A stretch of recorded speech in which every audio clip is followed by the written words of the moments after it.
맥체인 성경 읽기를 보게 되면 오늘 날짜가 호세아 3장과 4장에 있는 말씀입니다. 호세아 말씀은 소선지서, 12권의 소선지서의 시작을 알리는 첫 번째 책이고요. 또 우리가 알고 있는 것처럼 이 호세아의 이름의 뜻은 여호수아와 같고 또 지저스, 예수님과 그 이름의 뜻이 같습니다.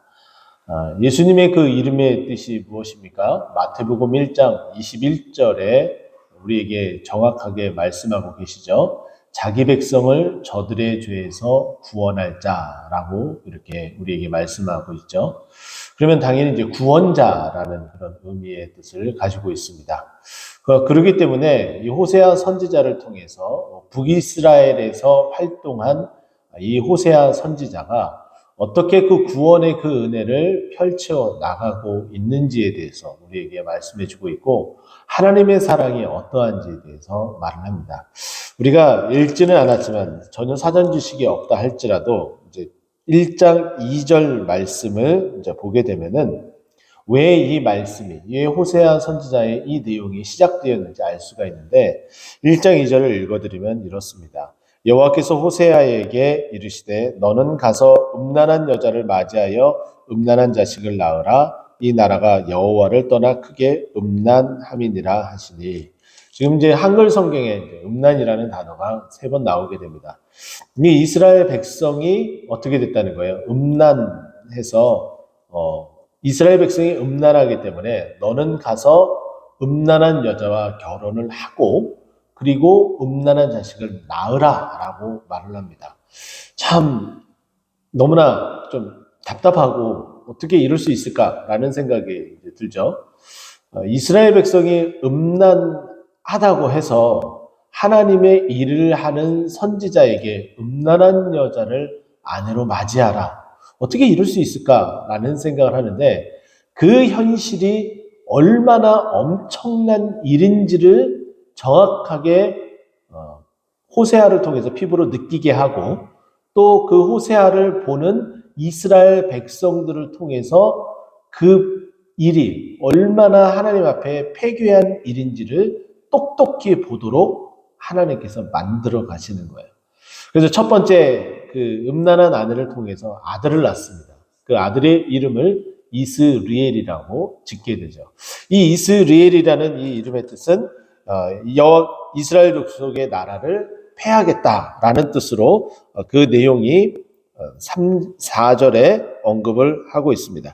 그래서 이스리엘이라는 이 아들을 낳고 이 고멜이라는 이 여자, 하나님께서 결혼하라고 한 이 음란의 이 여인이 다시 집 밖을 나가게 됩니다.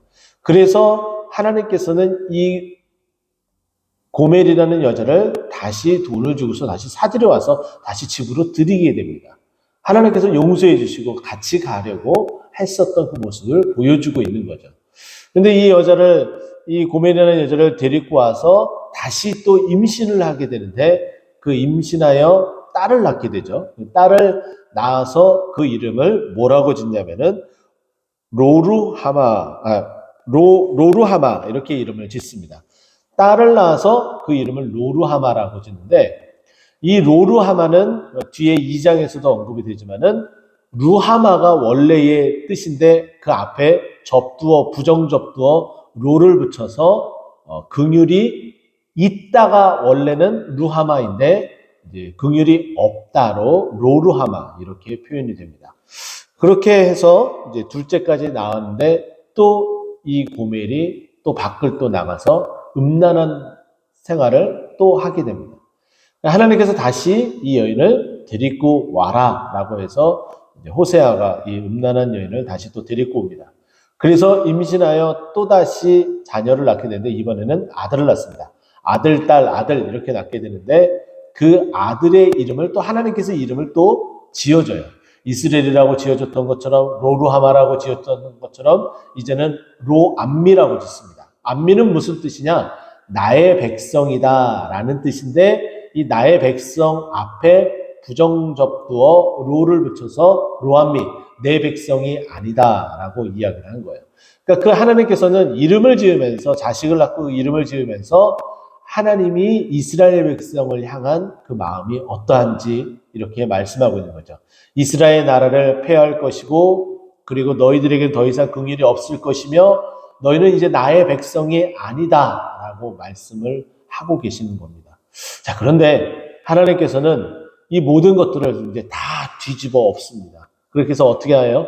하나님께서 이제는 더 이상 너희를 로루하마라 부르지 아니하고 루하마라고 부를 것이며 그리고 너희를 더 이상 로암미라고 부르지 않을 것이고 이제 암미라고 부를 것이다. 이 말은 하나님께서 이제 너희들에게 긍휼을 베풀 것이고 너희는 이제 내 백성이다. 하나님이 긍휼을 베풀고 내 백성으로 삼으면은 하나님이 끝까지 책임져 주십니다. 하나님의 그 약속은 변하지 않는다라는 어제 소재를 통해서 거기에 소금을 치라라고 했었던 그 말씀을 기억한다면 하나님의 그 약속은 이제 변하지 않는다는 거죠.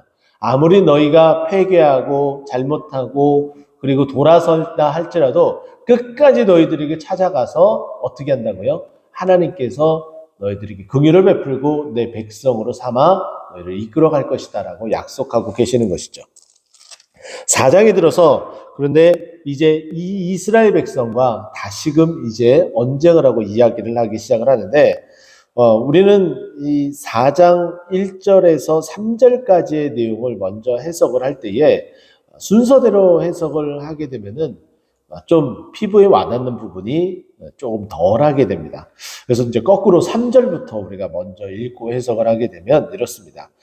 그러므로 이 땅이 슬퍼하며 거기 사는 자와 들짐승과 공중에 나는 새가 다 쇠잔할 것이요 바다의 고기도 없어지리라. 이 말은 이 땅이 정말 폐괴하고 정말 무너져서 더 이상 사람이 살 수 없는 그 지경에 이를 것이고 또 이와 같은 그 일들로 인하여서 너희들의 삶이 공공해지고 빈궁해질 것이다 라는 표현을 합니다. 그런데 도대체 왜 이런 일이 너희에게 닿을 수밖에 없느냐? 왜 그러느냐? 이제 1절, 2절을 해석을 하게 되면 됩니다. 왜냐하면 하나님께서 너희들에게 이야기를 나누고 논쟁을 하는데 왜 이런 지경에 있는지 내가 이제 얘기를 하겠다 하고서 하나님이 말씀하시는데 왜 이런 지경에까지 이르렀냐?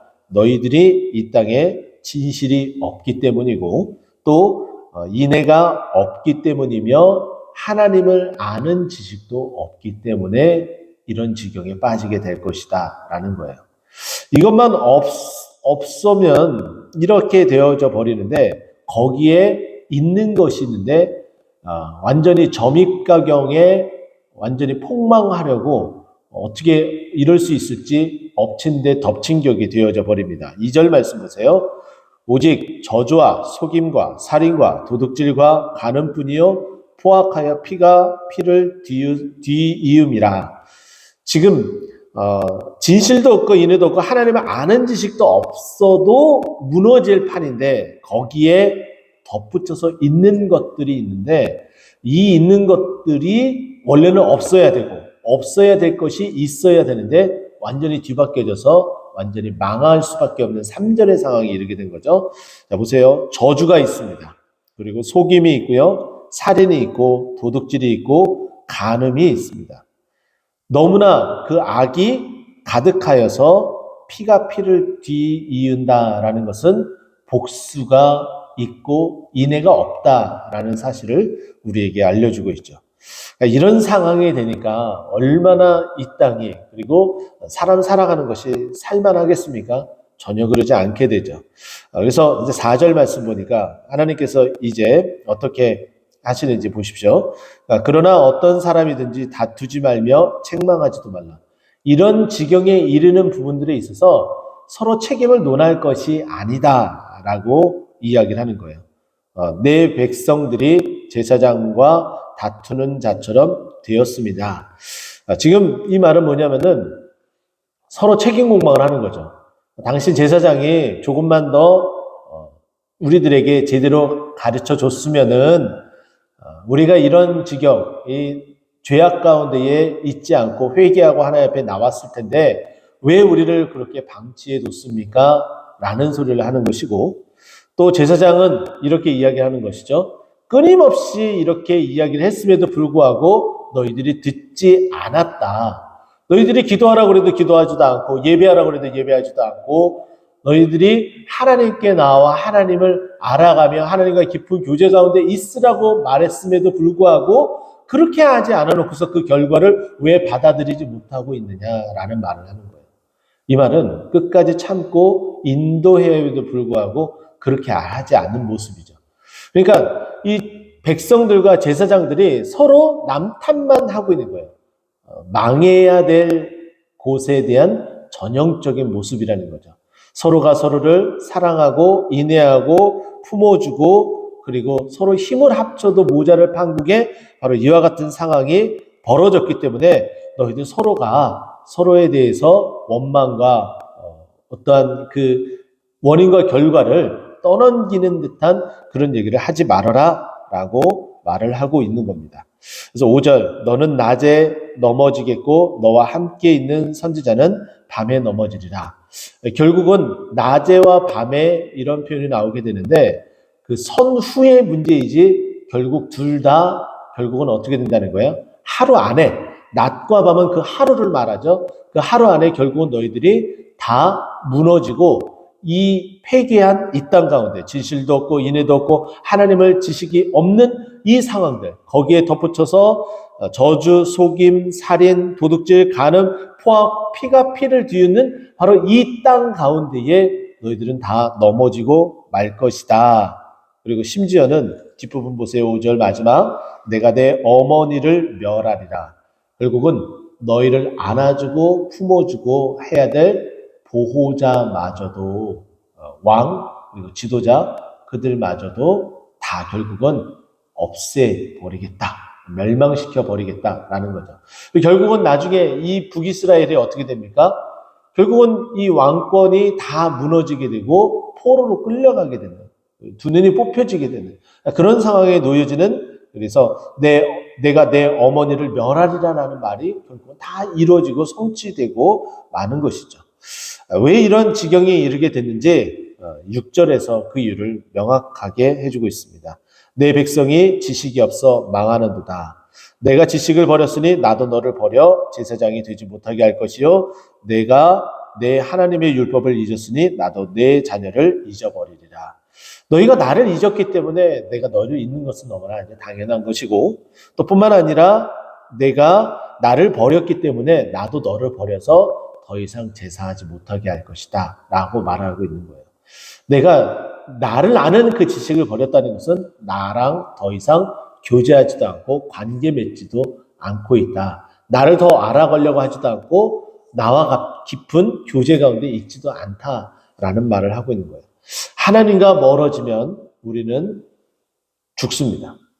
그런데 그 죽음도 멀어진 자들은 이것을 인지하지 못해요. 그래서 자기 생명줄이 끊어지는지를 모르고 살아간다는 거죠. 그게 가장 안타까운 부분입니다. 그렇게 될 수 있는 또 한 가지 이유를 이야기하자면 7절에 그 이야기를 해주죠. 그들은 번성할수록 내게 범죄하니 내가 그들의 영화를 변하여 욕이 되게 하리라. 풍부해지면 풍부해질수록 하나님과 점점점 멀어질 수밖에 없습니다. 편안하니까요. 하지만 우리에게 힘들고 어려운 기도 제목들이 끊임없이 있게 되면은 이 문제를 해결해야 되기 때문에 하나님 앞에 나와 하나님 앞에 기도할 수밖에 없습니다. 그래서 오히려 고난이 내게 유익이 되었다라고 고백하게 되는 것이죠. 지금 힘들고 어렵습니까? 그것이 왜 유익이 된다고 말할 수 있습니까? 하나님 앞에 아뢰기 때문이고 하나님께서 은혜를 베푸시고 기적을 베푸시기 때문이다라는 것 기억을 했으면 좋겠습니다. 이스라엘 백성이 망하게 되는 그 이유, 있어야 될 것이 없고 없어야 될 것이 있기 때문인 이것, 그리고 내 백성이 지식이 없기 때문에 망하는 것, 우리가 이것을 기억한다면 우리는 반대로 없어야 될 것이 반드시 없어야 되고 또 있어야 될 것은 꼭 있어야 되는 그런 삶이 되었으면 좋겠습니다.